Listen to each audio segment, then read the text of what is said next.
Greetings, Glitter Gang, and welcome back to Kathryn Scraps Live. My name is Kathryn. Today is August 24th. It's 2 o'clock, and we are continuing with our, what do I call this again? December Daily Wallet Album, Christmas in July 2023. So where we left off is, I believe we had finished all the construction. Yes. So now we're going to work on what inserts are we going to put in them and things of that nature. The first idea I have for inserts, welcome back to my channel. By the way, happy Thursday, everyone. Hope you all had a nice break. I was off last week for my anniversary. My marriage is almost old enough to vote. It's not quite. Almost old enough to vote. So next year can vote. So I also did a bunch of other stuff. We'll talk about it. But the thing I want to do is I want to talk about inserts, and I want to come up with we need 4 inserts. All right, let's get our planning pad out. Oh wait, no, I already tore the paper out of the planning pad. So now we just need to find, where did Kathryn put the paper she tore out of the planning pad? And follow-up question, why did she tear it out of the planning pad before the project was done? Things we all want to know. Okay, I found it. Crisis averted. All right, so I'm just going to fold this up, and we'll just plan right here. So we need 4 inserts. And if you're wondering what is going on here, I have an old injury in my right hand. It doesn't bother me all the time, but it can flare up every once in a while. And when it does, I just have to keep this thumb immobilized because the injury is to a ligament here.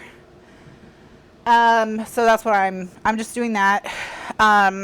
So, you know, I may be a little slower, things of that nature, but it's a minor thing. But, I've talked about this before. It's not so easy to tell when my hand's in the splint, but, I broke this thumb about as bad as you can break a thumb, in college. And I broke it right in the middle of exams, and I was so stressed out, and I was also, you know, didn't have a fully formed brain or whatever. So I just decided not to do anything about it. I wrote all my exams with a broken hand. This is true. And just was in pain until Christmas break. And then in the break between the semesters, went to the doctor because it was still hurting, like it was freshly broken. And essentially what I had done when I broke it was there's a ligament here, right here, and when you break this thumb, there's a real strong possibility that you tear this ligament. It's how you move your thumb like this. And I've broken this thumb as well. I've broken both thumbs. I broke them in different ways. This one's a hyperextension. This one's a hyperflex. I can tell you right now, hyperextension is the way to go if you're going to break your thumb. And then this ligament right here that goes down into the wrist, it tears. On this thumb, I went to the doctor the next day. Everything is fine. This thumb is mostly normal. This thumb couldn't be repaired. So what happened was, instead of the ligament tearing, what happened was the ligament pulled all the way off the bone. And it pulled so hard, it pulled off a chip of bone from my thumb. So where it attaches itself to the thumb, it pulled off that bone chip. And then just to highlight how kind of amazing and wild the human body is, my thumb, in the time between when I did the injury and when I went to the doctor, my thumb made a calcium bridge to the bone chip and pulled the bone chip back onto itself and created a new bone. So the ligament is now reattached to my thumb, and my thumb did that on its own. The thing is that the thumb put it in the wrong spot. So that's what causes the pain. So my thumb, this thumb is twisted on my hand. So if it wasn't in the, here, I'll just take it off. So the ligament, why not? We'll do weird stuff. You see, if I hold my hands like this thumb points like down towards the desk instead of straight out to the side. Look how weak it is. If I try to stretch it, look how weak it is. See how it is? Doesn't want to stretch that way. So it's like, woof. So that's what its problem is. And it can be fixed with surgery. And my doctor basically just said, when I was in college, he's like, there's nothing you can do right now other than schedule the surgery now. And he said, you might as well wait until it's like bothering you so much you can't stand it. And maybe at no point in your life will it ever be bothering you so much you can't stand it, and then you never have to have this surgery. So, and it really doesn't ever get that so bad that I can't stand it. It's just, you know, every once in a while, I just do something that overstresses that ligament for how it's kind of twisted on me, and then it hurts for a while. So now I just need to stop moving that thumb for a while so that ligament can rest, because the pain is here in the wrist, but it's from the movement of the thumb. All right, so that's all the information you need. So basically the PSA is, if you hurt your thumb, just go to the doctor within 24 to 48 hours. Don't wait weeks and write your exams with a broken hand. Basically, don't be 20, I think, is the real answer here. So, and if you want to know how my thumb, I broke it making my bed. So that's the best part. All right. So I already think, because this is a 5x7 pocket, right? So I think what we want to do is, I want to do a 9 by 6.5 folder that's just folded in half. And what we might do is we might do that in a complementary color. In fact, we might do all the inserts in a complementary color so that we have plenty of paper and stuff. So for starters, we're going to do 9 by 6.5 folded in half at 4.5. Okay. So we need 6 pieces. I'm going to write it all down so you can take a screenshot. No, this is an old break from college. It just occasionally bothers me, and it's bothering me right now. So I need to kind of try to immobilize the thumb as much as I can. So 6 pieces that are 9 inches by 6.5 inches. Scored at 4.5. Okay. And then we'll need these 3.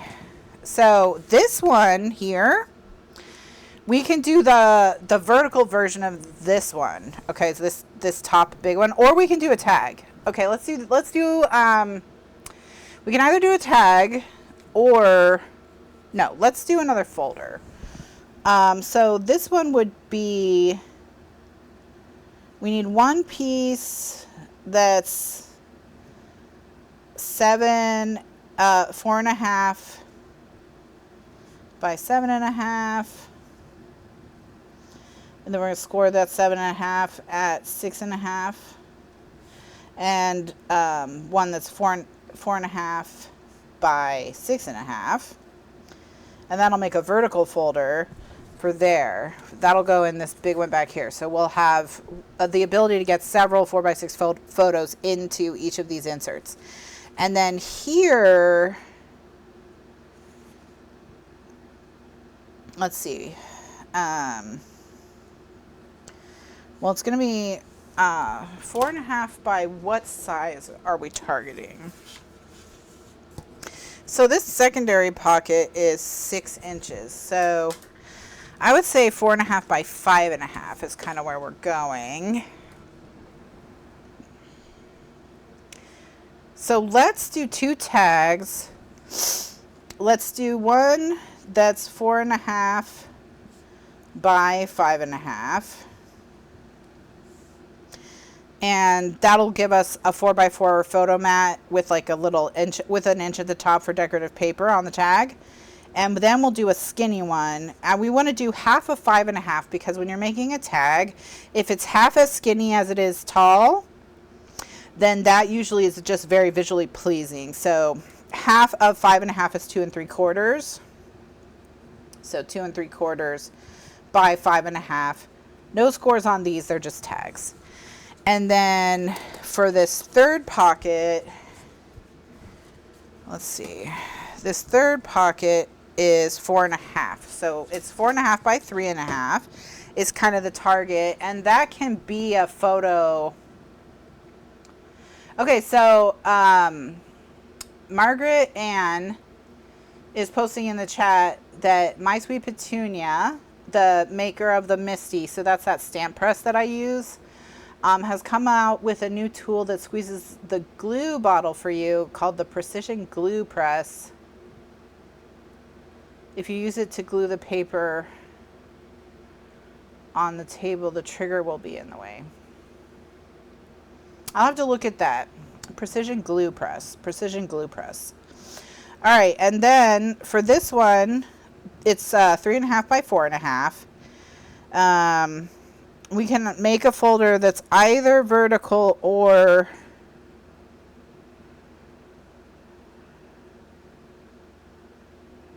it's not 3.5. That sounds fake. That sounds incorrect. Yeah, it's 4.5. Wait. Okay, so this one goes here. This one goes here. 4.5 by 5.5. Okay, that's correct. So, yep. Okay, so it's 3.5. It's 4.5 by 4, actually. 4.5 by 4. We can still put. Let's still just do. How do I? Let's do 4.5 by 4.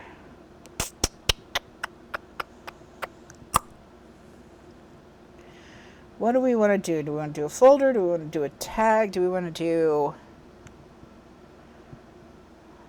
Let's do a little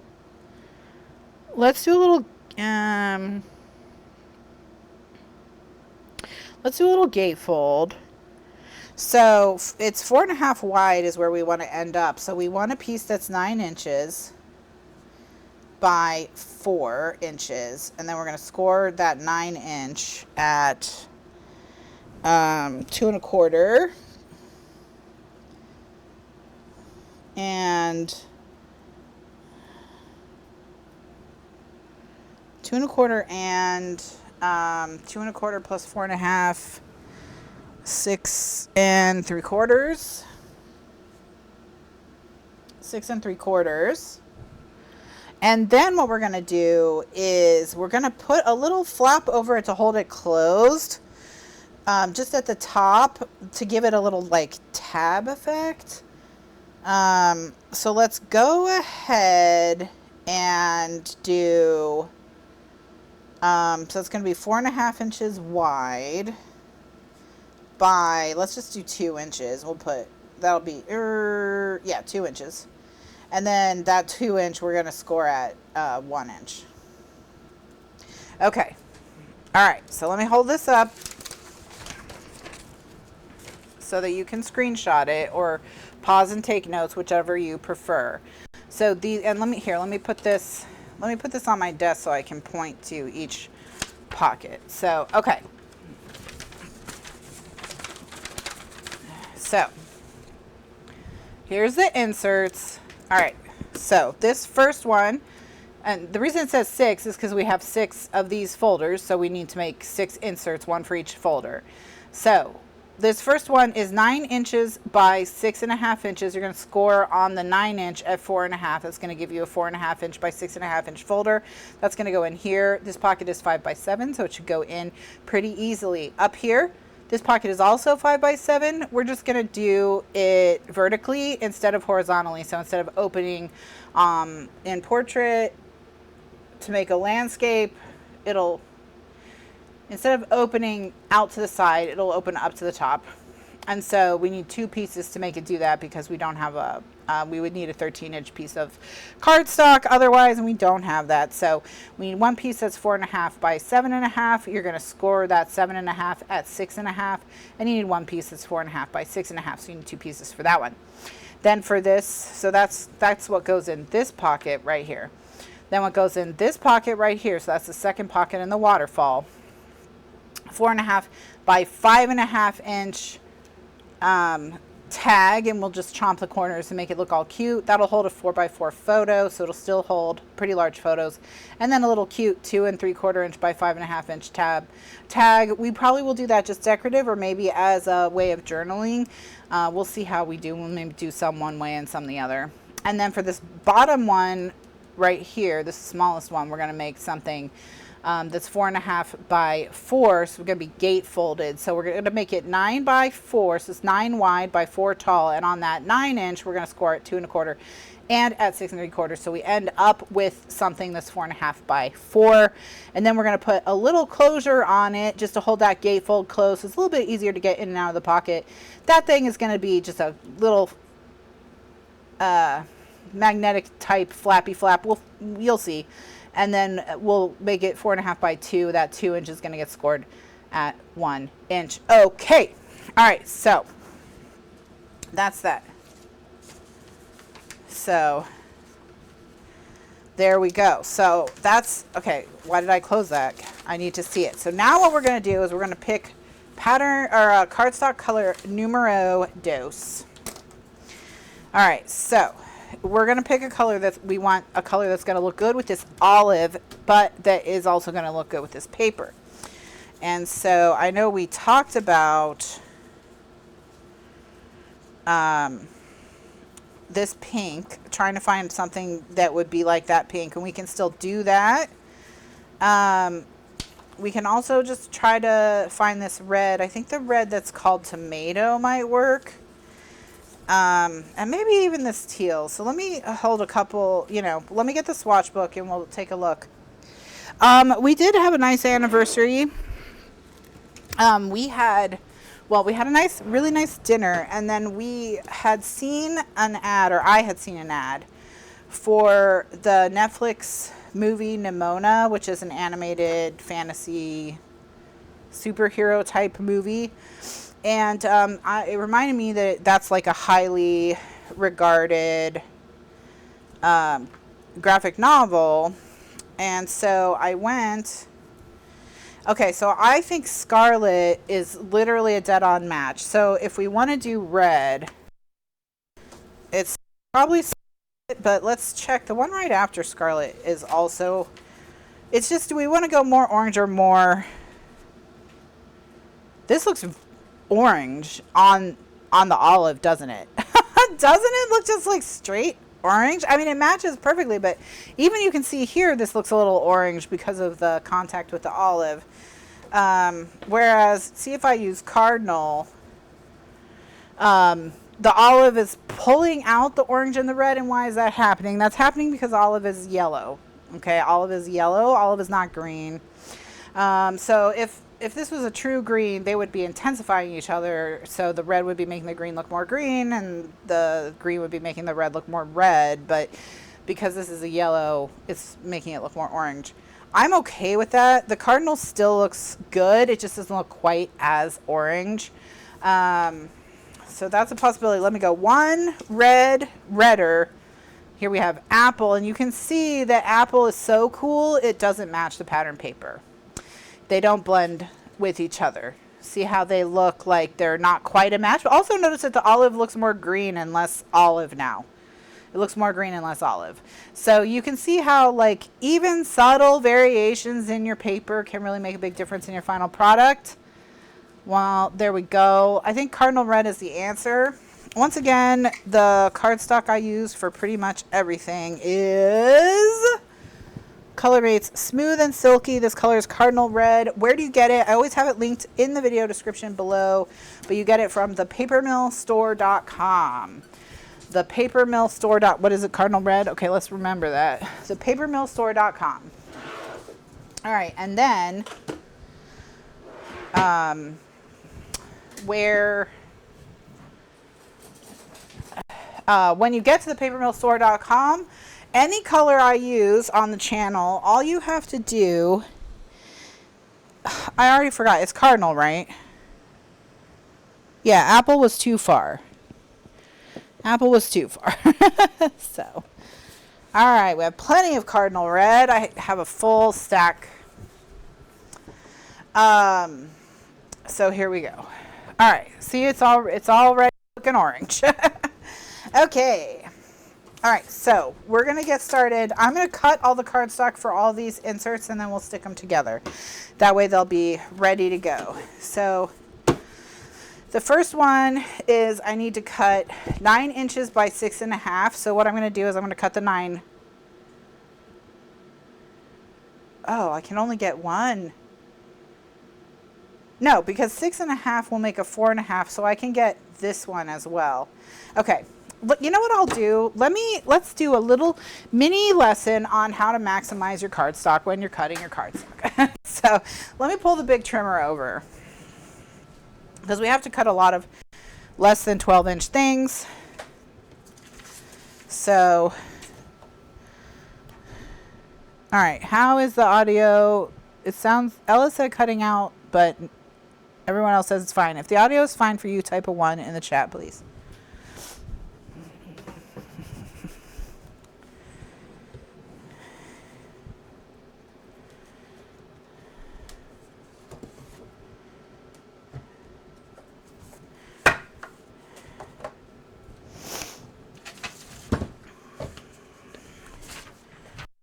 Okay.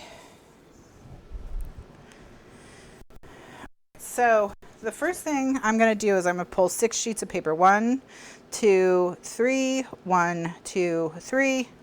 Okay. Now, then we want to find the grain of the paper. So the way you find the grain of the paper is you hold the paper in your hands, you just lightly push, and you feel, does it resist you or no?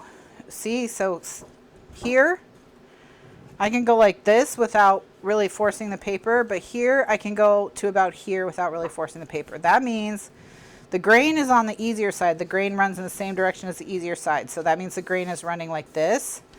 And so when I score, I want to score in the direction of the grain, which means I want it to be, I want to make my 6.5 inch cut here. Okay.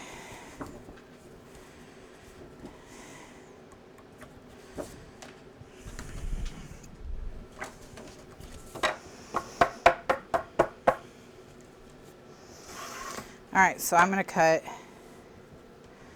at 6.5 inches. I can cut 3 sheets at a time on this trimmer without any issues of this thickness and brand of cardstock.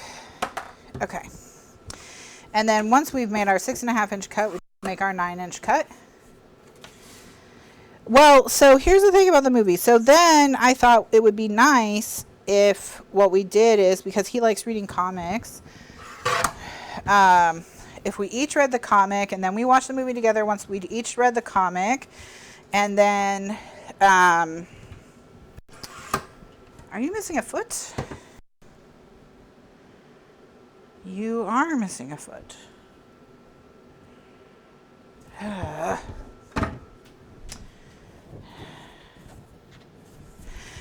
So we both read it, we enjoyed the comic, we watched the movie, and we did not like the movie. And one of the reasons we did not like the movie was because of the changes they made to the comic, which made it kind of, well, it just made it completely different. And so basically the comic is for an older audience, is for, you know, people who, you know, it's the theme. The themes are more adult, I guess I'll say. It's not an adult comic in the sense that it's like violent or whatever. Like a kid could read it, but the themes are for adults, not for children. And I guess we looked it up later in Netflix. When they adapted it, Netflix told them they wanted the adaptation to be for children and for a younger audience. And so all the changes made it less interesting to us, and so we didn't really like it, especially in comparison to the original. Okay, so now what we need to do, so we've made all of our 9 by 6.5 inch, but I think if you hadn't read the original, you could still enjoy it as an adult. It's just that it was disappointing, I guess I'll say. It was disappointing, not bad. How's that? Okay, so we have made all the 9 by 6 inches, so they're 9 inches by 6.5, and we're going to score them at 4.5 and make a 4.5 by 6.5 inch piece. Okay, that was a very aggressive piece. It's okay. Give peas a chance. All right, so now what I have is I have 6 5.5 inch by 12 inch pieces of cardstock. So the question is, what do I want to do with them? And I think what I'm going to do with them is cut these 4.5 inch by 7.5 inch pieces. Okay. Now we could also do a 4.5 inch by 7.5 inch pinwheel. That would also be a way to do it. But it's okay. We'll do it this way instead. Okay, so 4.5 inch. And then we need, or that made it 7.5 inches, and now we need to make it 4.5 inches. Okay, so this is now 4.5 by 7.5. We have 3 of those. But we still had fun watching the movie, like talking about, you know, what we liked about the comic and the comics themes and things like that. So it wasn't like an engaging and entertaining, you know. It was just, we would have liked it better if if they had kept it the way it was. Now I understand not wanting to make an adult cartoon.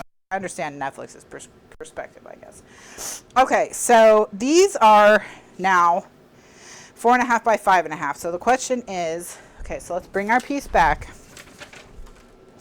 All right, so now we have these are 4.5s by 7.5s. So now we have pieces that are 4.5 by 5.5, and look here, we need 6 4.5 by 5.5 inch pieces, and here they are. So, okay, see how if we're careful. And while we're at it, we need 2 3/4 by 5.5. And I bet these pieces here, yeah, these are 3 by 6.5. Yep. So we can cut these to the correct size as well. All right, so first we'll cut them to 5.5. And then we'll cut them down to 2 3/4. Okay.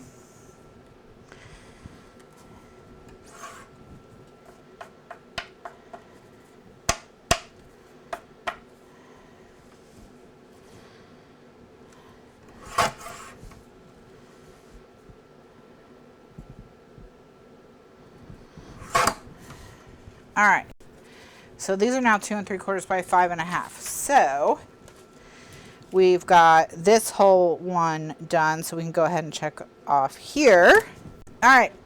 So that leaves us with 4.5 by 6.5, 9 by 4, 2 1/4 by 6 3/4, and 4.5 by 2 still left to do. So 4.5 by 6.5, 9 by 4. So we're going to start with the 9 by 4 because it's usually better to start with the biggest. Okay.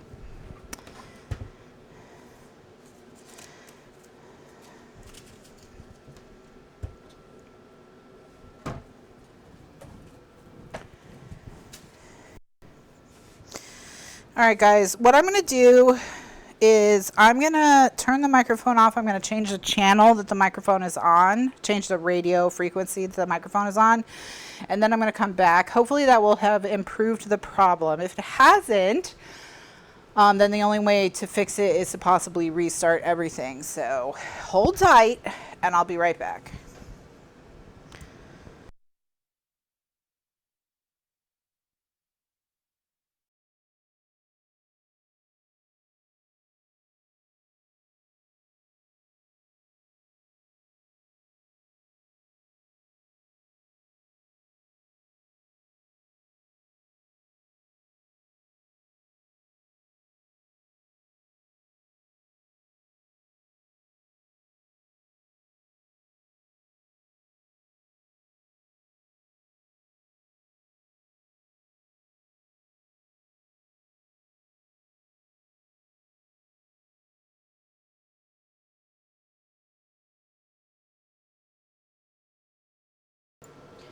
Okay, I am back.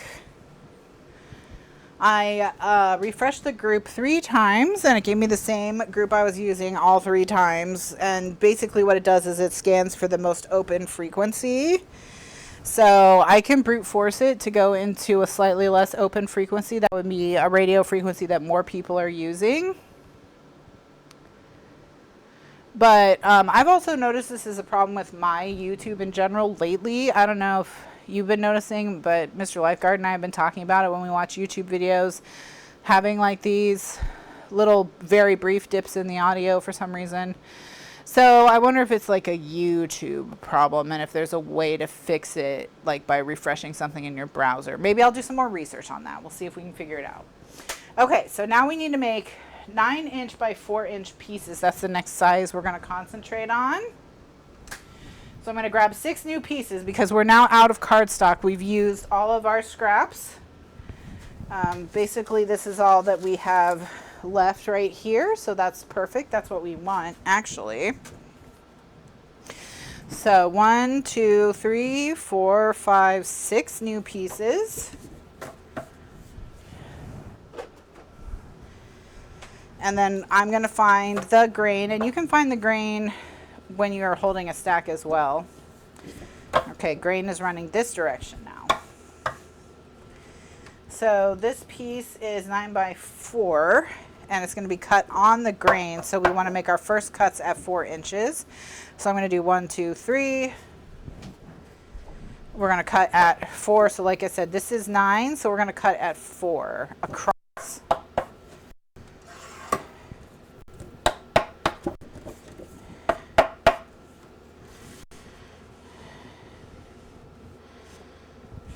Because we want to end up with a 9 by 4 piece.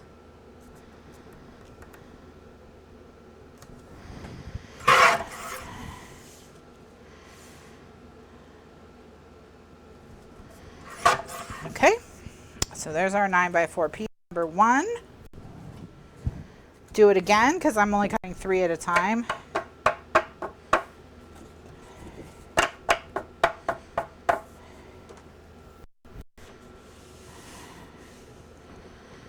Go to 4, cut, go to 9, cut. All right. So we now have 6 4 by 9 pieces. We can go over here and check those off. So the next largest piece now is this 4.5 by 6.5 inch piece. All right, so 6.5 is the biggest measurement. These scraps are 8 inches wide, so we'll cut a 4.5 inch piece and then cut it down to 6.5.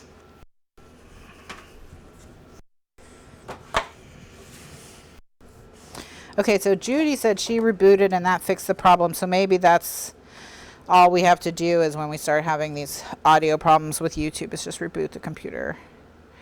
Okay, so we're going to do 4.5 and then cut at 6.5. So that gives us 4.5 by 6.5. Okay, we've got 3 of them. And now we're going to grab, I can actually get them out of this, so let's go ahead and just do that. So I'm going to put it at 4.5 again. And at 6.5 again. All right, so that gives us 6 total now. So we've got all 6 of the 4.5 by 6.5 inch pieces. And these are our scraps. In a close up of my shoulder. So this is what's left over. No, this is not scrap. This is actual stuff. These are the scraps. Wait. This is scrap. Yeah, no. Okay. Whew. These are all scraps. Okay, dokes. I'm going to recycle these because they're a little bit too small to use for anything. All right, so let's see where we are. So we just did the 4.5 by 6.5s, which means that this one's done. So now we just have to finish this, which we do by cutting 4.5 by 2-inch pieces. All right, so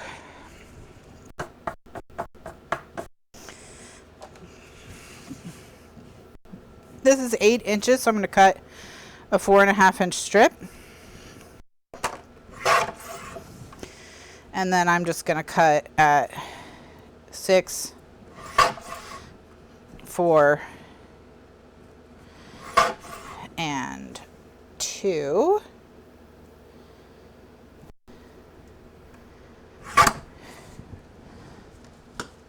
Okay, and that's going to get me 1, 2, 3, 4, 5, 6. I cut way too many, but that's okay. 4.5 by 6. All right, so that's the last one. So now we have all our pieces cut. So it's done. That means this whole section is done. So I'm gonna put this trimmer back. Off to the side. I'm gonna add these to our scrap pile. This is also part of our scrap pile. So we have a good chunk of scraps. If we want to use the red for anything else later, we're good to go. And that again is this red. So I'm going to go put the uncut sheets back on the shelf. And again, this is cardinal red. Cardinal red. All right. So there we go. So now we're going to come in and score everybody. Score everybody. Take a sip of water. Let's all hydrate real quick.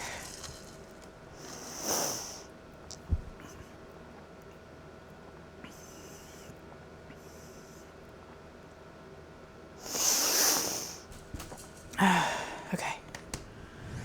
All right.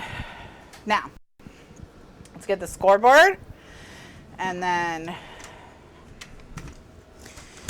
get to scoring. All right, so we're going to start with the 9-inch by 6.5-inch pieces. And these scored in half, which is 4.5. So, one piece of advice I did see about adaptations is to watch the adaptation first so that you can enjoy the adaptation and then to read the book. This is a twist on the whole reading the book first. The book is always better because it allows you to appreciate the adaptation as a piece of standalone media. And then you read the book and maybe you experience a story you like better. So, but it doesn't taint the adaptation. And that's interesting. I know me personally, once I've seen the adaptation of something, I tend to have very little interest in the printed version. So I tend to avoid the adaptations of anything I have plans to read. But this would be a different way of looking at it. I kind of like understand what they're saying. I think it's a good idea. It's definitely worth trying. Makes sense to me psychologically speaking.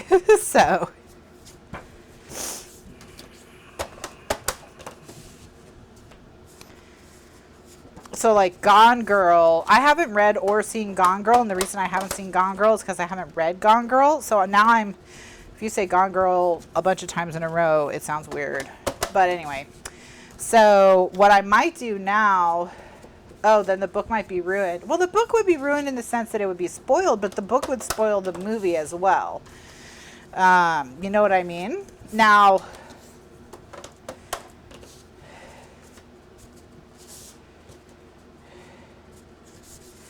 well, gosh, now we'll think about it. We'll think about it. We'll discuss it some more. Let's think about the pros and cons. Let's not jump into new lifestyle changes right away. Okay. So the next piece is the 4.5 inch by 7.5 inch piece, and that gets scored on the 7.5 inch side at 6.5, which I think is this piece right here, 4.5 by 7.5, correct. So let's score these. And these get scored at 6.5.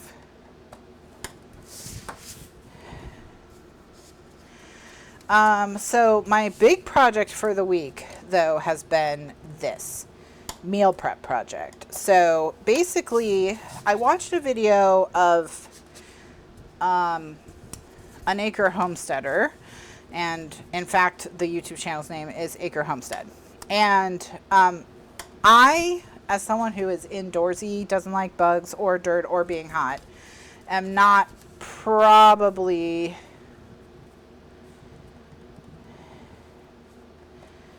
ever going to have a homestead.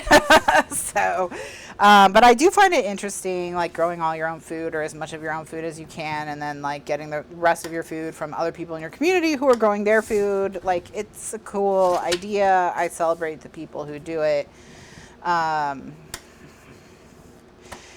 it's not my ministry. It is not my ministry. I know that. Okay. So anyway, so watching the video, and she's talking about how she had this like epiphany that when she's preserving her food, because when you're doing this homesteading, you have to preserve your food for the winter, and there's a lot of freeze drying and canning and things of that nature. Okay. And the people who do this homesteading get so creative with how they freeze. So like, one of the things is like, if you grow tomatoes, and I know tomatoes are a really popular thing people grow even if they're not homesteaders.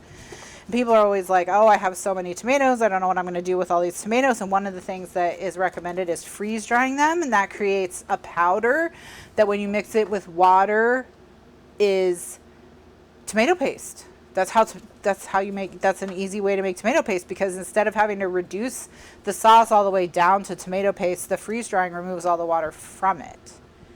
So, okay, so 4.5 by 7.5. So the next piece is the 4.5 by 6.5 pieces. These don't get scored. So that's these right here, I think.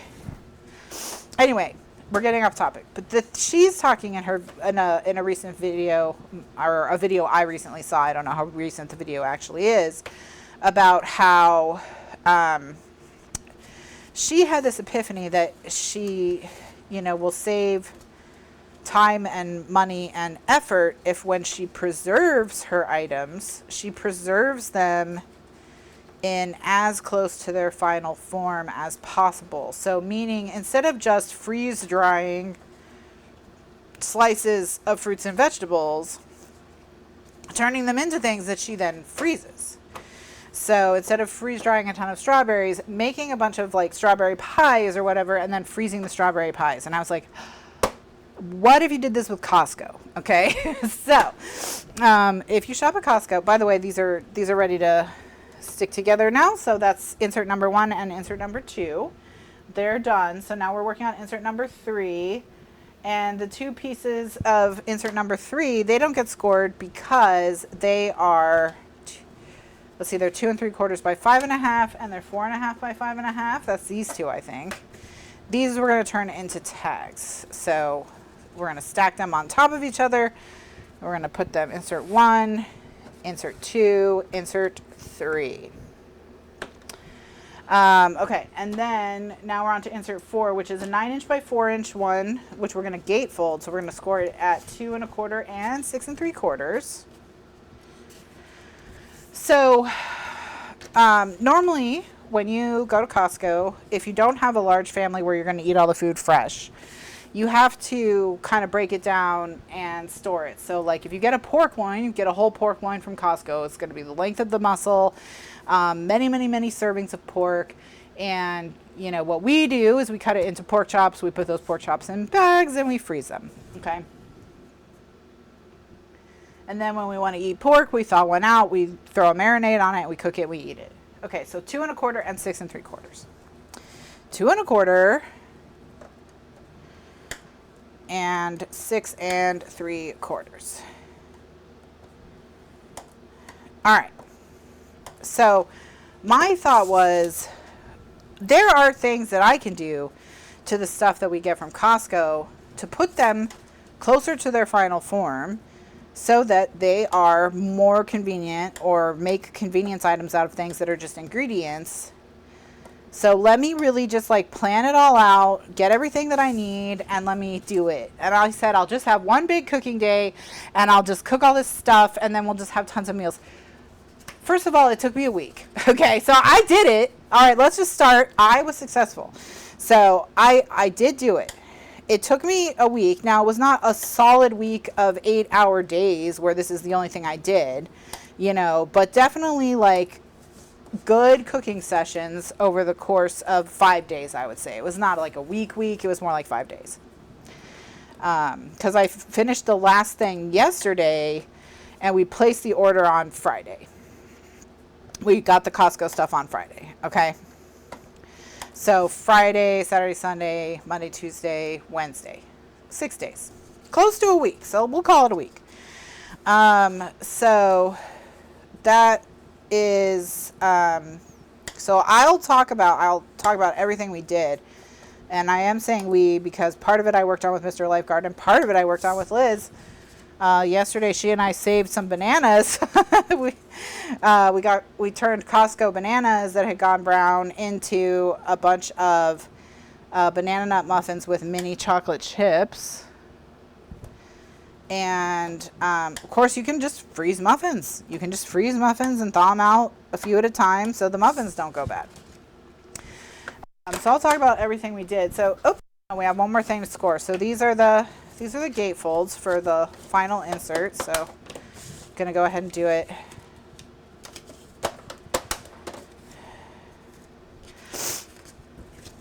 Okay, so what did we do? So let's start with the meat. So I wanted to get chicken thighs, and when I make butter chicken, which I have a really good recipe for butter chicken that we really love, and I've gotten to the point where we love it so much. When I make it with 5 pounds of chicken thighs. So I have the recipe all calculated out, written out for how to make it with 5 pounds of chicken thighs, and that's good for like 6 meals for us. 6 meals for us or more. It's a ton. So like one container of it last night we had, and everyone in the house, all 4 people ate. It was plenty with some rice on the side. We used basmati because I like it just fine. Don't need to pay for jasmine. And then these are the 4.5 inch by 2 inch pieces, and they're going to get scored in half on the 2 inch side at 1 inch. So the chicken thighs. Okay, so Costco was this was the one that was the hardest. And the reason why is because Costco was out of boneless thighs. Of course, the time that I decide that I'm going to, you know, cook every inch of the meat is the time that they're out of boneless thighs. So I had to debone, deskin, trim the fat from, do all of that. 11 pounds of chicken thighs. 11 pounds. It took me an hour just to do that. So, and what I did is I broke it down into, you know how when you cut a chicken thigh off the bone, you know how you kind of have like 2 major muscles? You have, I think of it as the one on the left. I guess you could hold the bone either way, but there's like one larger muscle that makes like a nice cutlet, and then there's one smaller muscle that's kind of more jaggedy and raggedy. And so what I did is I cut that smaller muscle off each one, so I was left with nice cutlets, and I use that smaller muscle for the butter chicken because I'm going to cut it into bite-sized pieces anyway, and that gives me nice cutlets to marinate. And we froze the meat in the marinade. So I saw Melanie posted a while back that if you freeze the meat in the marinade, it will marinate as it thaws. Yes, it will. You just have to be careful that apparently if your marinade is citrus, you can't leave it frozen for more, has citrus in it, or yogurt in it, actually. Anything acidic. Melanie says, no wonder your thumb hurts. Remember how earlier I was talking about how the reason that my thumb is such a problem in my life is because I made really dumb decisions when I was 20? Well, my thumb was kind of hurting on the day, mildly hurting. It was like more nagging or irritating than actually painful, but I could tell that there was something wrong with it on the day that I deboned chicken for an hour. So I do believe that the chicken thighs are a huge part of why I'm having to be in the brace right now. And so basically what I should have done is just let the chicken stay in its bag for a couple days until I was having no pain and no irritation at all from my hand. And then I should have done the deboning, because it does require a lot of dexterity, and a lot of your thumb is very involved with deboning the chicken. So breaking all that chicken down. But now we know that I can debone 11 pounds of chicken in an hour. So I now know my chicken deboning speed. And the thing is, if you do have to do this, it's not the end of the world, because you can take all that chicken skin, all that chicken fat, and all those chicken bones and just put them on a sheet pan and roast them, and then use them to make stock, and you get a nice roasted bone stock. So it's not the end of, you still get, that's the silver lining, but I would rather have just not, you know what I mean? But anyway, so, all right, we've got everything ready to assemble. So let's assemble all these inserts. Not all of them need assembly, but the ones that do, let's go ahead and do it. Just get it done.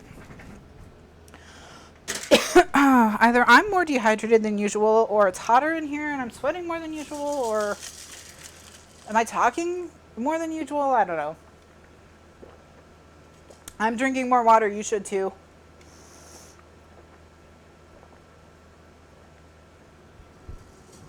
And I'm going to go ahead and take another degree off the temperature in here. Oh, it's 77. Well, that explains a lot. Normally, because she's a very nice sister, an hour before I'm going to come in here, intern Liz turns down the AC so that it gets even colder in here, and she puts on a sweater, and she just didn't do that today. I'm sure she just forgot, and she was busy. It's not her job to do it anyway, but she's been doing it so much I haven't been checking. So that's on me for sure. Okay. So, here we are. So, insert number 1 is right here. It's the 9 by 6.5. These are now done. Okay. So, how do I want to do this? Let's sift them in. So, let's go ahead and put them in the folders as we go.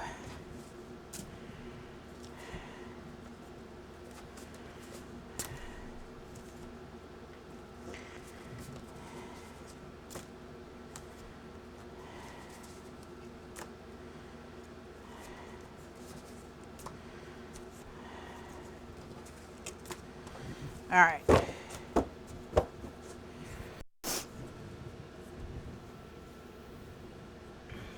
So now,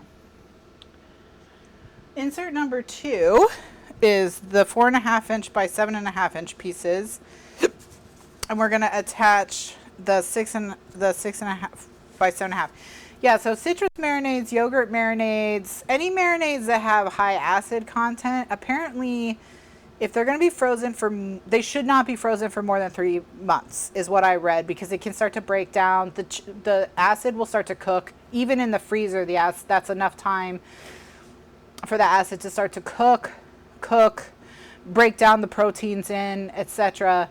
If you over marinate things, the meat gets fuzzy, it won't brown, it gets weird.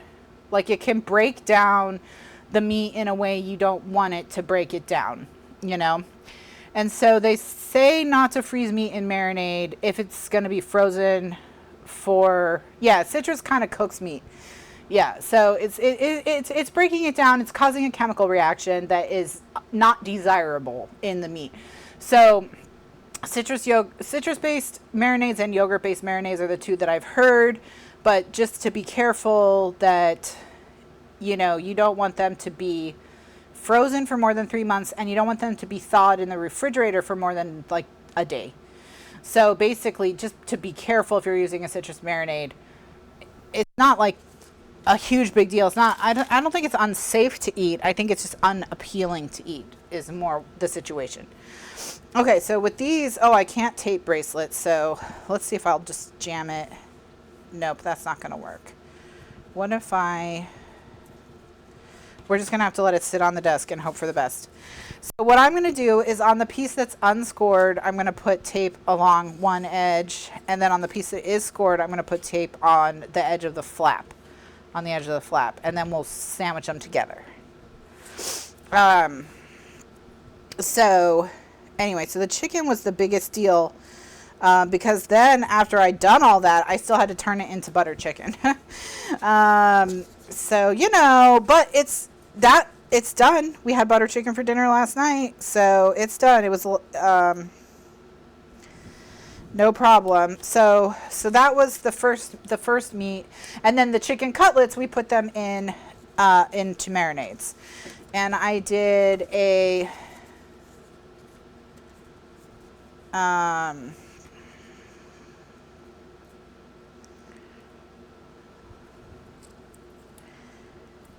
we did, let's see, we did teriyaki. Of course, we always have teriyaki. We like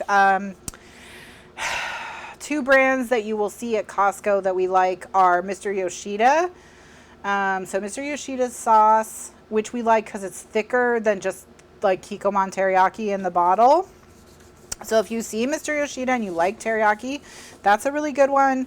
And then another one that we like, we don't like it as much as Mr. Yoshida, but we do like it, is it's very close. I'm happy to see it. You know, I'd rather have it than Kikkoman. And I like Kikkoman. This is not shade to Kikkoman, but the thing is that it's very thin. So you have to cook it more, thicken it up, etc. Cook it down so that it'll be more like a glaze. And the Kinder and the Yoshida are already thick. That's already been done for you. So that's just why I like them a little bit better. Another brand that you see in the grocery store commonly, if you're not a Costco shopper, is that is the same way, is Soy Vey. Soy Vey, like a play on Oy Vey. And it's kosher, I believe. So I think that's why it's called that. Wow, my thumb is still hurting. I think it's because I'm like trying to fight the brace sometimes. Because I'm trying to use my hand the like normal way. But we will soldier on. We will soldier on.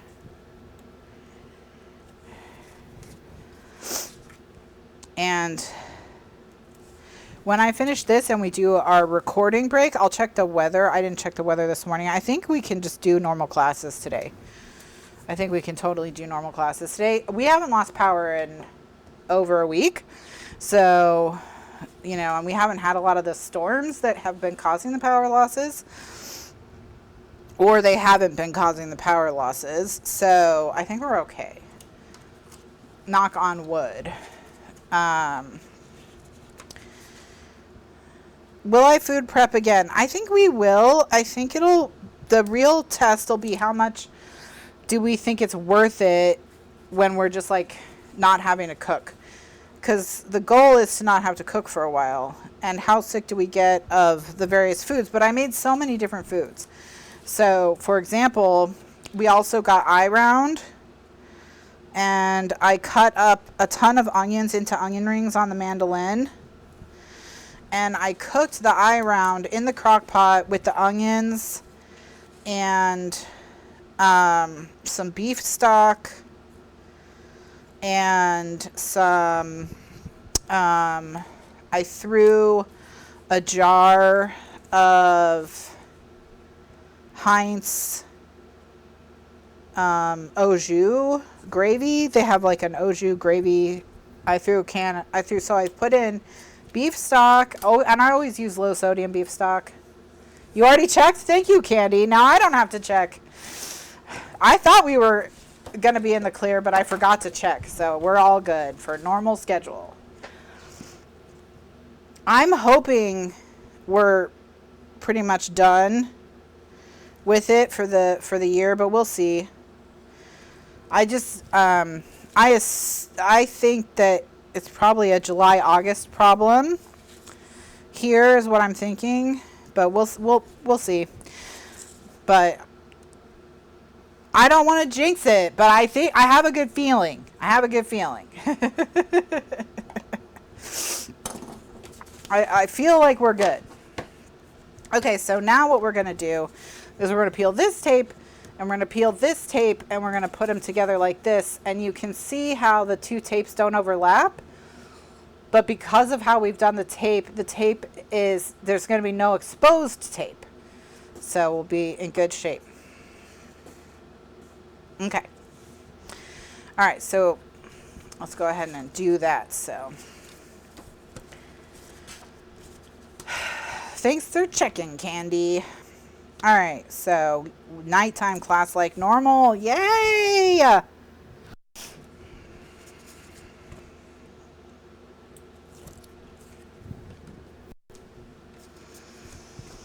right, so I think a month. I think a month.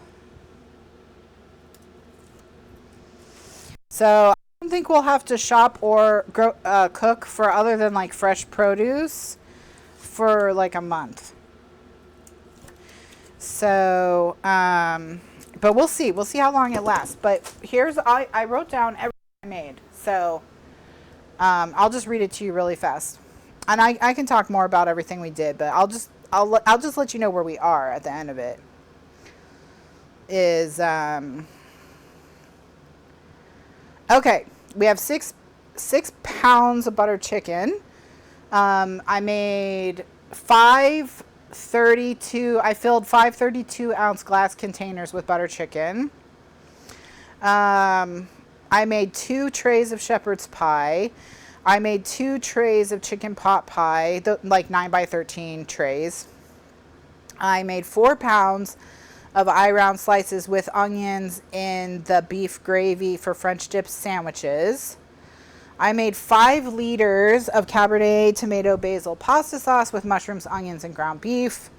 I made 3 pounds of chicken meat with like an adobo type seasoning for easy chicken tacos if we want to do a taco night, and those are cooked already. That chicken is cooked, so all that has to happen is it just gets microwaved and boom, it's taco night. I have pork chops in teriyaki marinade, in chili lime marinade. I have chicken breast cutlets in citrus pepper marinade, teriyaki marinade, and garlic herb marinade. I have chicken thighs in all those same marinades as the chicken breasts. Is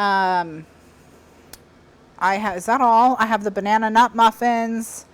And then I'm thinking about doing, once I've recovered from this, I'm thinking about getting, Costco has a bag of frozen blueberries and a bag of frozen mixed berries. And I'm thinking about doing the same thing, but like the baking version, and making with the blueberries. We have this lemon blueberry sour cream, or is it sour cream or yogurt? One of them. With the from Sally's Baking Addiction. It's a bundt cake. It tastes amazing. Everyone loves it. It tastes beautiful. I'm sure it would freeze very well. So making like a few of those, making some blueberry muffins.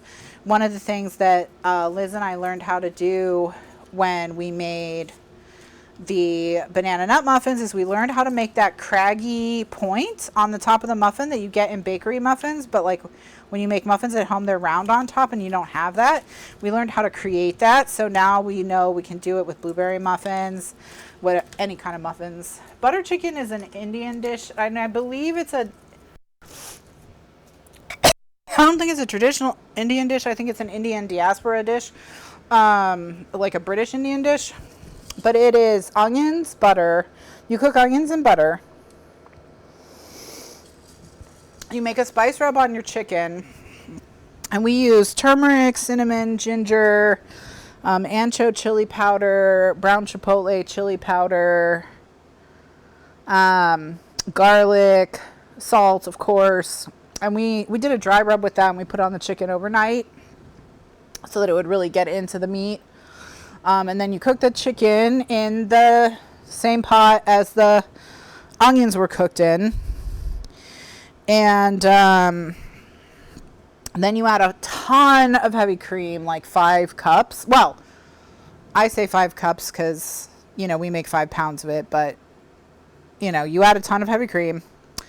And tomato paste. You add a bunch of tomato paste. It makes an orange. It turns a heavy cream orange.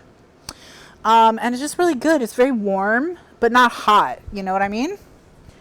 So it's a lot of warm spices, but not hot spices. So it has a lot of warmth from the cinnamon, the ginger, etc. But the butter and the cream keep it from being too hot from all the peppers. But I put like 7 teaspoons of chili powder in it.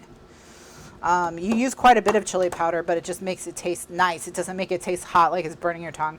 Although I will say, normally I just do all 7 teaspoons of ancho chili powder because ancho is like sweet and smoky, but not too hot. And I only had 3 teaspoons of it, which is why I also did the 3 teaspoons of brown chipotle. Brown chipotle is hotter than ancho by quite a bit. And it was zippy, but I'm a total wimp baby. So, all right. So let's stick these together.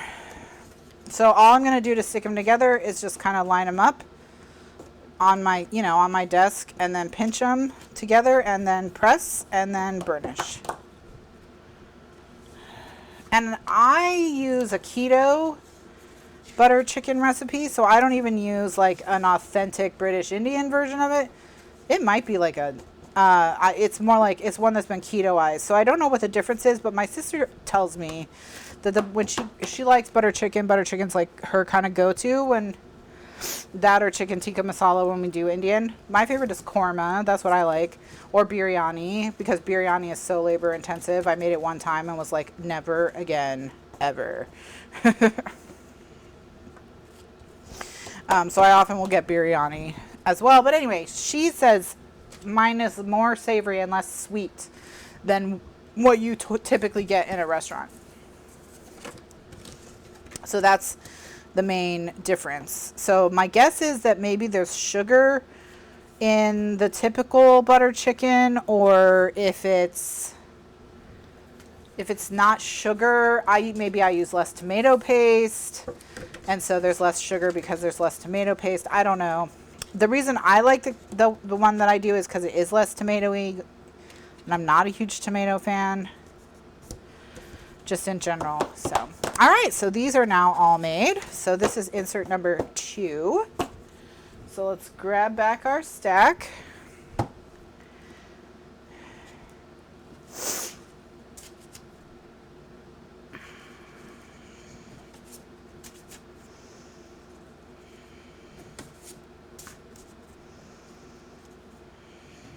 And we'll just sit them in.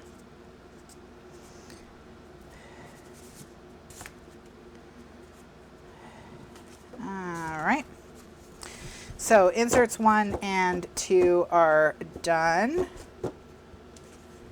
So now insert 3 is next. So we need the 4.5 by 5.5 inch pieces. And, oh, right, these are going to be tags. Well, we'll just tag them. We'll just tag their corners and go. All right.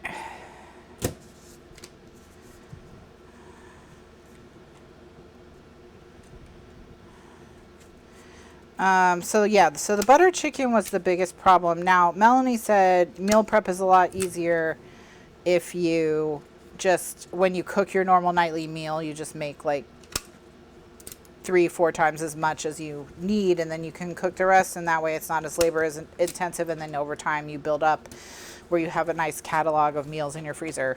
Sure, this was more just an experiment for me. That is easier, and we have done it that way as well. We used to meal prep in the past, where what we would do is we would make 2 big trays of something over the weekend, and then one would go in the freezer and one we would eat. you know, and we would alternate throughout the week. This was just more of a like, how annoying would this be kind of situation. Okay, so these are now ready to go. So let's do 1, 2, 3. 1, 2, 3. 1, 2, 3. 1, 2, 3. Oh, should we put the holes? Let's put the holes. Let's just do it now. Okay. So what I'm going to do is I'm going to make a mark 3/4 of an inch in from the top of each of these. Am I going to do 3/4? Hold on. Let's just check real quick.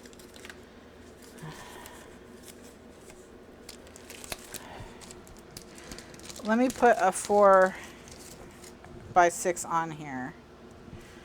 And I want to split that difference more than let's do a 1/2 inch. Let's do a 1/2 inch.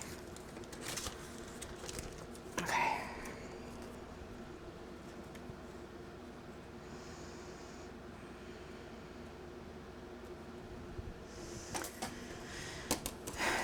Okay.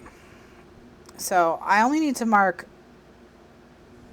2 of them. I just need to do 1 of each size.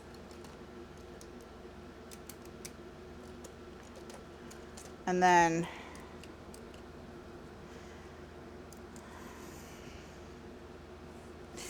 the other mark gets made halfway across. So this one is 4.5. So the other mark will be made at 2.25.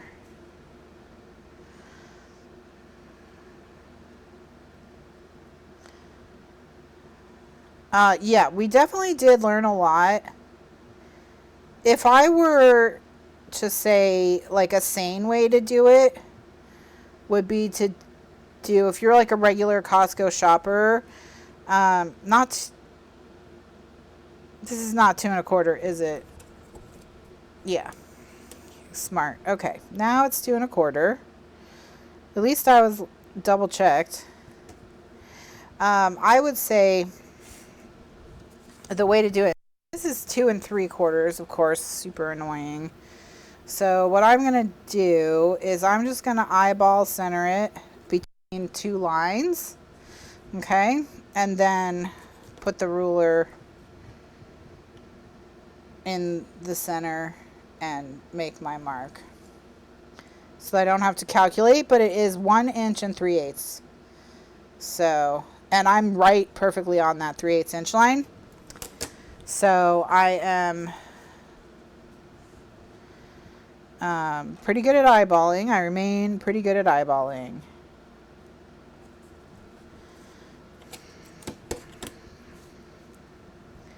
I like how as soon as I had the weather figured out and came up with a solution, the weather stopped being bad. But that's okay. I'm not complaining. Whoever is in charge of the weather, don't take that as a complaint. It's good. It's all good. All right. Now that we have this cross, we're going to center that cross in. I like to use the Power Punch, the 1/4 inch Power Punch from We Are Memory Keepers.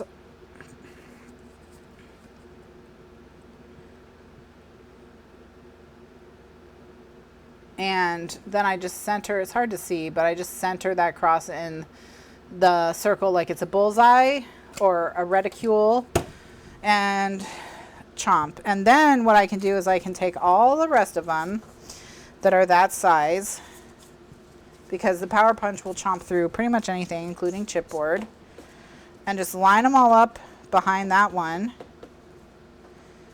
and then punch again. I guess I could have lined them all up first and punched once. So, all right, so there we go. So now we got that, and then the only thing left to do is to get your eraser and just erase any pencil lines remaining. And later on we'll decorate these holes somehow. Okay, so now we've got our stack. So what I'm going to do is I'm going to take this one and stack them all behind me. And I'll just punch one time.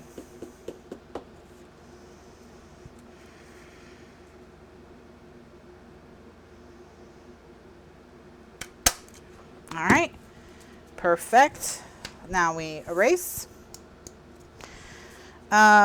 So one thing I was thinking you could do instead of doing it is get one big thing of meat. So like if you normally get pork chops, like let's say you like pork chops, instead of, and maybe sometimes you like a pork roast, you know, maybe you like to put a pork roast together with some sauerkraut and apples, little caraway, smear some mustard on top, whatever you want to do, right? Whatever your thing is. Get their whole pork loin, because that's the cheapest way to buy pork. It's like $2 cheaper per pound. You get 2 free pounds of pork versus buying so basically at our Costco, the way that the pricing works out is the price difference on the tray of pork chops already cut and the price difference on the whole pork loin is you're basically getting 2 free pounds of meat with the pork loin.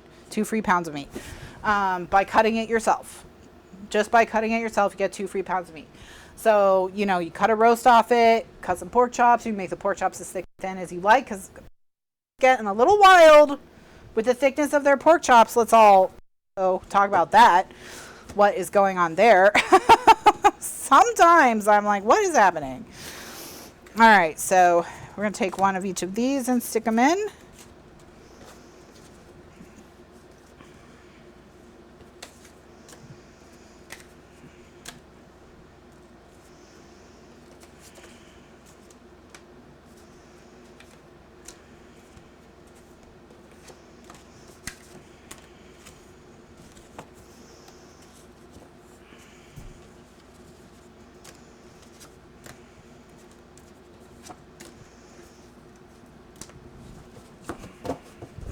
All right, so that's that. So now we're going to go ahead and 1, 2, 3. I'm going to tag the corners of this, which is the closure for the gatefold.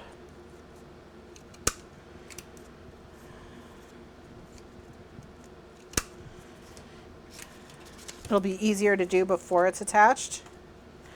And that's just because I want it to be tagged, but because I like tags for Christmas themed things. But if you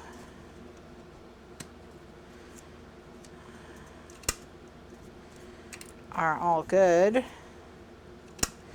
you can use any shape you want, of course. All right. So we're going to turn these over to the back. And we're going to do sort of similar to what we did before. We're going to put tape on the edge of the flap and on the edge of the board. And that way they'll be okay. The edge of the board. So yeah, just do 1 meat a week, or 1 meat a trip. So get the big pork loin, cut it into a roast, cut it into pork chops, marinate your pork chops, put them in your bag. Then the next time you go, get the chicken thighs and do all that with the chicken thighs. And it would be far less annoying that way. And in fact, like, for example, the chicken thigh thing probably wouldn't have been as annoying to me if we hadn't decided to do like every meat all at once. You know what I mean?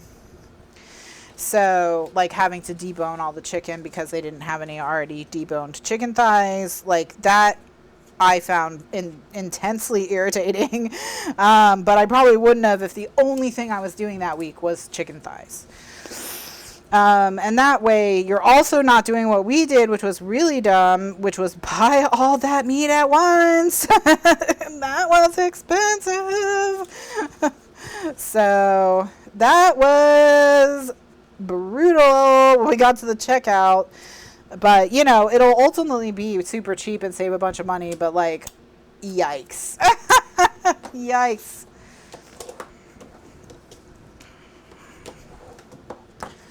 So, all right.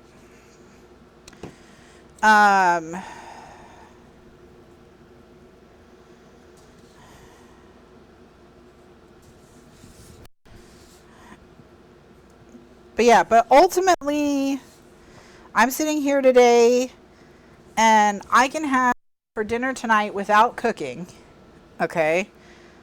Other than like a little bit of microwave, throw something in the oven. You do have to have a huge freezer with lots of space, and we have a chest freezer, which is what enables us to do this. Yeah. And the way that we store all this stuff is their first 24 hours, they go in the freezer so they can all be flat, lay flat. We flatten everything out as much as possible. We put it in the regular freezer for 24 hours. Like the butter chicken, for example, it's liquid when it goes in the freezer. Regular freezer for 24 hours with the lids off, okay? Then you can put the lids on, and then you can put them in the chest freezer like filing style, where each little glass dish is sitting on its side, and you just have like a huge row of your glass dishes. That's how we do it. All right.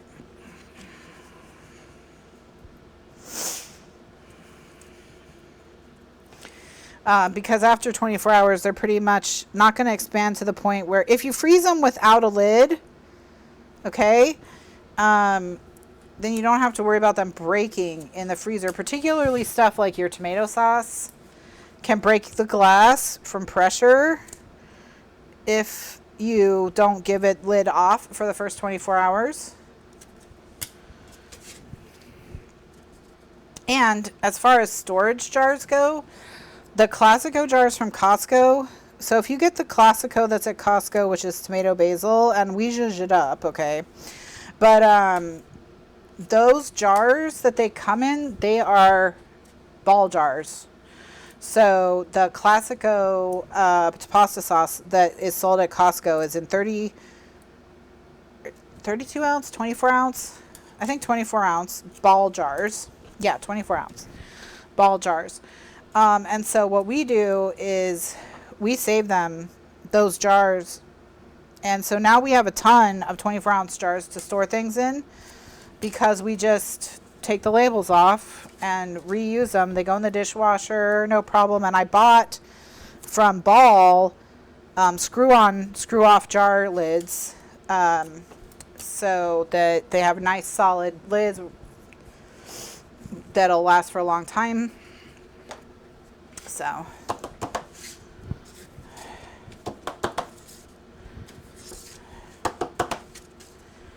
so you don't have to buy a ton of storage stuff like to do it. You can kind of collect stuff here, there, and everywhere.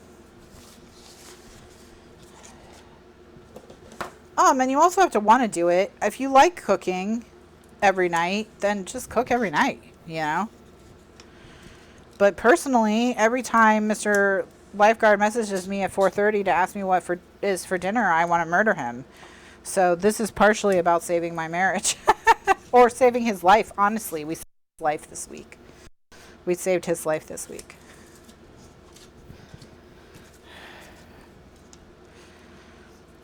So yeah, tonight without cooking, or with minimal cooking, I can have chicken tacos. I could not have shepherd's pie, chicken pot pie, because those are all in the freezer currently.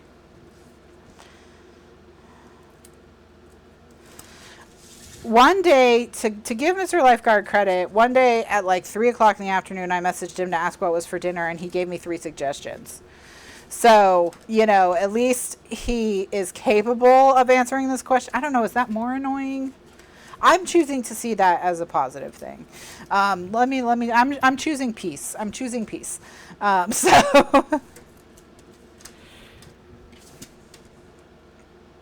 So yeah, let me get through my list. I could have chicken tacos. I could have French dip sandwiches. I could boil some pasta, and I have it with the pasta meat sauce that I made.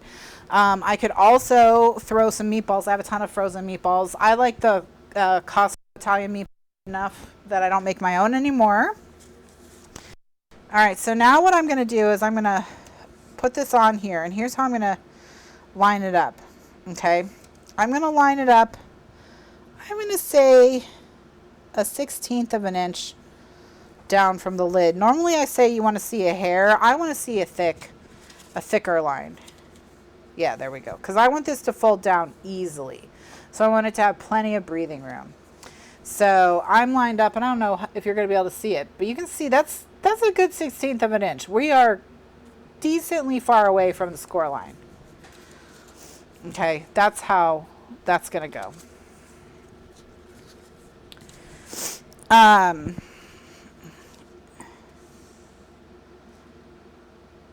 I could have chicken with tarragon cream sauce, which is one of my go-tos. I will tell you this recipe right now. I've made it so many times. I can just tell you. Here's what you do. Take chicken breasts or chicken thighs, whichever you prefer. Season them with salt, pepper, and garlic. Okay? Then brown them, cook them through, but do it then melt half and half butter and oil, and a high smoke oil. So not like olive oil, but like avocado oil or something, canola oil, something like that. Butter and olive oil, or not olive oil, butter and avocado oil in the pan. And that is just to, that high smoke oil, like the avocado oil, the canola oil, those oils, they will help keep the butter from scorching. And melt those two fats together in a skillet. And brown your chicken really well in that and cook it all the way through, and then set it aside on a plate. Put a little tent of foil on top of it, okay? All right, so that's your chicken. So salt, pepper, garlic on the chicken, cooked in a skillet. Get it nice and brown, but you know, do it quickly so it doesn't dry out. So that's why you want that higher heat oil in there, and the butter is for flavor. Okay, that's so there you go. So now your cooking is chicked. Your cooking is chicked. Now that you have cooked your chicken, it's sitting on a plate, just relaxing, having a good time. What you're gonna do is you take some heavy cream and you pour it into the skillet. Turn the heat off, or way down on the skillet. I just turn it off because I can do this so quickly at this point because I've made it so many times. I just turn the heat off. I put in heavy cream. I eyeball it. I don't know. Do a cup. Put in heavy cream. Squirt in a bunch of mustard. Couple tablespoons your favorite mustard. I do it by sight. I put in enough mustard that that's not white anymore. You know, I want it to be a more mustardy color. And tarragon. Dump a bunch of tarragon in there again. I eyeball it, couple teaspoons. It's not going to hurt it if it's too tarragon-y. If you don't like the flavor of tarragon, I know not everyone does, because it has a little bit of a licorice vibe to some people, and some people really hate that whole family. Anise. If you don't like anise, you're probably not going to love tarragon. If you don't like licorice, you're probably not going to love tarragon. Use an herb that you love, and then call it chicken with rosemary cream sauce, you know, basil cream sauce, whatever. You cook that all together until it thickens up a little bit and is warmed through. Then you slice up your chicken breast. I like to pre-slice it, and I fan the slices out, and then I pour that sauce all over the top of them, and that's dinner. Takes almost no time at all. Everyone loves it. They think it's fancy. It's not hard. Chicken with tarragon cream sauce. Any night you don't feel like, you got to keep heavy cream on hand though. But you know, all right, all our inserts are done. Ta-da! All right, so I'm going to go ahead and like sift these all through, put them all in, and then what we'll do is we'll do a recording break and we'll decorate one of these.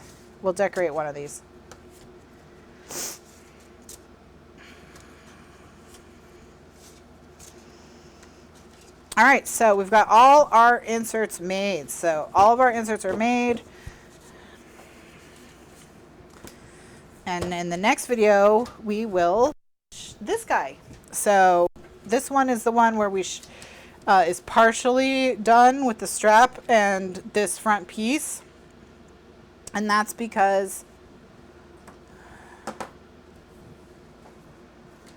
and then now we're going to do, in the next video, we're going to just decorate all of these, or as many as we can get through in the next. We only have half an hour left, but we made a lot of progress. We have all the inserts constructed and assembled for the whole project. So big progress was made.